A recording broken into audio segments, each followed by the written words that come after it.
Selamat datang kembali di mata kuliah online atau materi IT for Finance atau IT untuk manajemen keuangan. Kita masih di dalam bab Ethical and Social Issue in Information System bagian ketiga. Bagi yang belum melihat video sebelumnya, silakan dicek di playlist. Di bagian pertama saya menjelaskan tentang pengenalan awal etika. Kemudian saya lanjutkan di bagian kedua sampai ke philosophical ethical. Ya, di bagian terakhir di video kedua, saya membahas tentang ostracism atau diasingkan. Kemudian ini lanjutannya.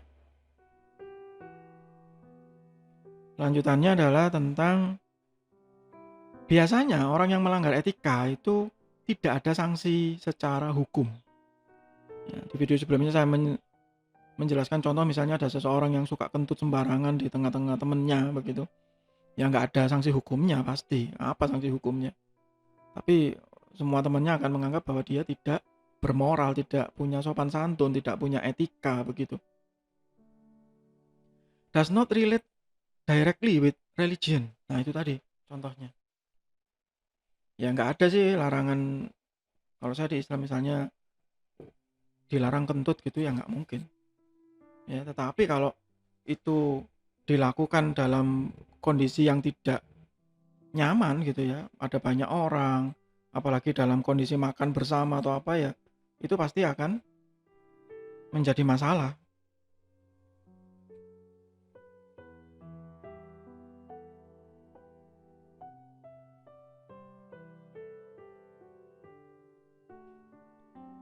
Etika itu adalah cabang dari filsafat ya, filosofi. Itu kenapa kalau Anda yang kuliah di satu jurusan atau program studi tertentu, yang di dalamnya masih ada mata kuliah filsafat ilmu gitu biasanya. Nah, biasanya banyak mahasiswa yang sedih gitu ya kalau sudah kuliah filsafat itu. Lebih banyak yang sedih daripada yang gembira gitu pastinya.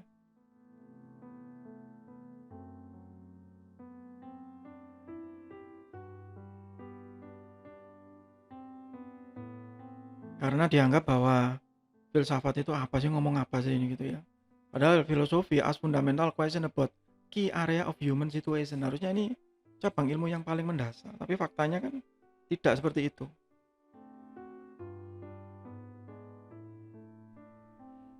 Faktanya banyak yang menganggap bahwa ini ilmu yang apa untuk dipraktekkan juga susah begitu.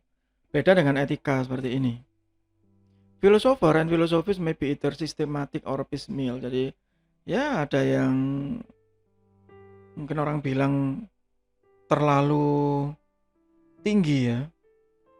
Ada yang orang bilang ini kok saya nggak nututi. Tapi ada juga yang praktikal gitu, menjelaskan dengan cara-cara sederhana. Mungkin itu yang saya sedang berusaha untuk melakukan sekarang ini. Philosophy emphasizes rationality and the importance of giving reason for belief. Jadi saya lebih memilih ini. Jadi bahwa semuanya itu memang ada rasionalitasnya, ada alasannya untuk kita bilang percaya begitu. Ada alasannya untuk kita menyatakan beriman. Ada alasannya untuk kita berbuat sesuatu. Saya itu ya berbuat itu karena ini. Nah itu ada alasan itunya loh yang penting.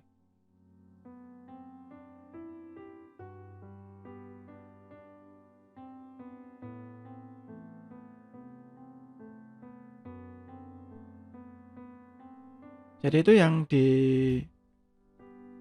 ditekankan ya, termasuk yang di etika ini.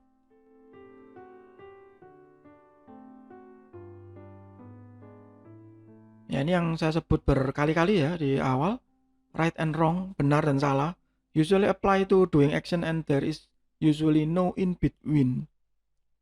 Jadi seharusnya benar dan salah itu ya hitam putih, tidak ada antara benar dan salah begitu. Ini setengah benar setengah salah gitu.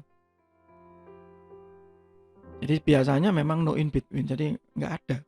Di tengah-tengahnya itu nggak ada. Kalau kita dengan yakin menjawab bahwa apa yang saya lakukan ini benar, ya bilang benar. Kenapa ya? Karena begini.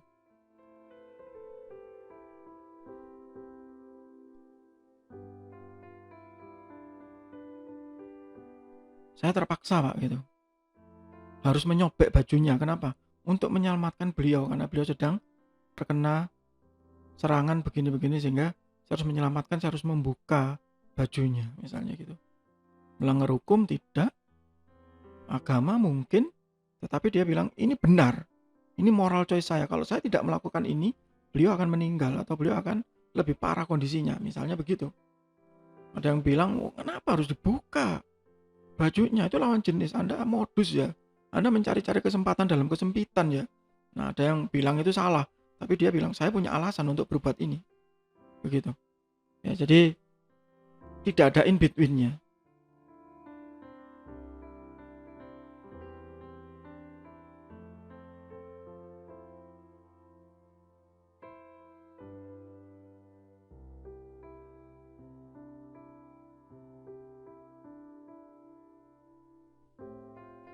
Istilah yang kedua adalah good and bad. Baik dan buruk. Usually apply to beings, things or state of affair, and there are usually degrees between. Nah, beda dengan baik dan buruk, bukan benar dan salah. Kalau baik dan buruk itu biasanya ada ya setengah baik, setengah buruk, dan itu diterapkan kepada kondisi tertentu.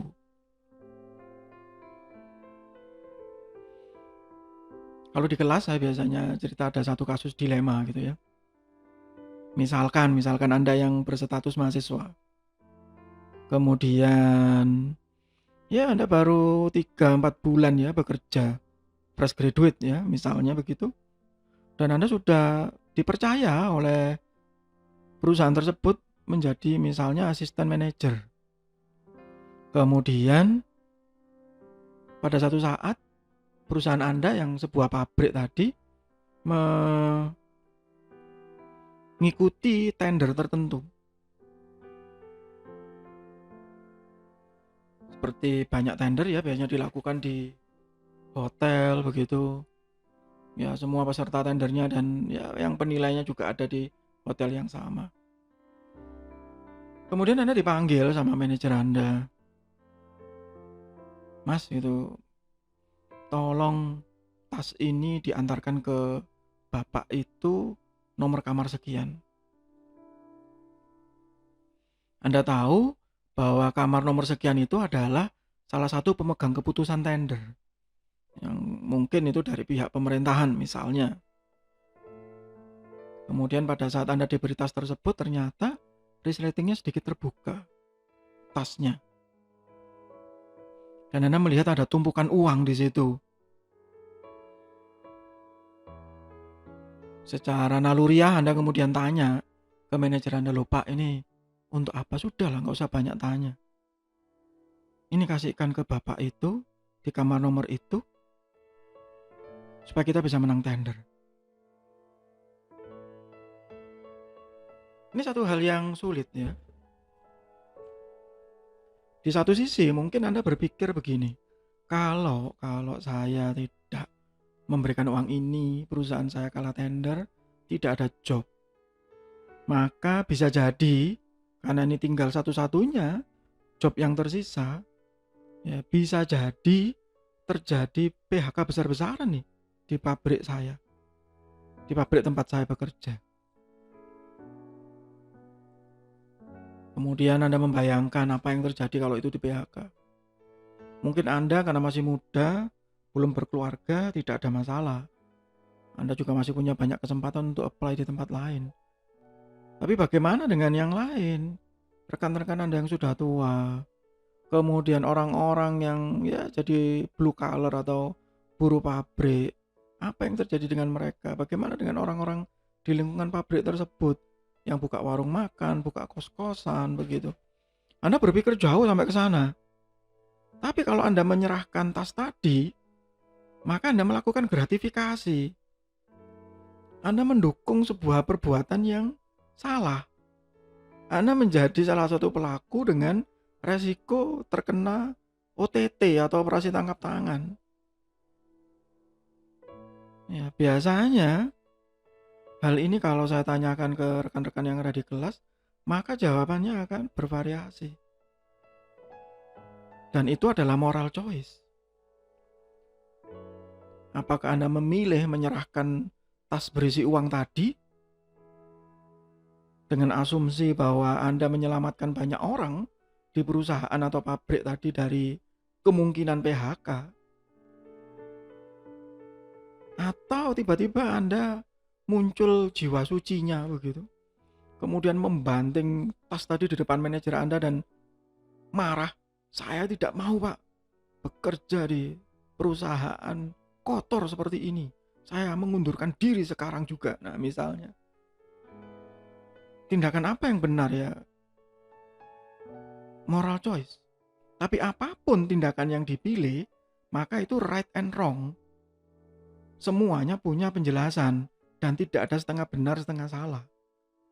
Tapi pada saat Anda mengambil satu tindakan tadi, entah Anda jadi memberikan atau tidak jadi memberikan, maka itu good and bad. Anda memberikan, Anda akan memvonis diri Anda sendiri. Saya ada di tengah-tengah. Saya tidak melakukan hal yang baik, tapi saya juga menghindarkan kondisi yang sangat jelek, state of affair.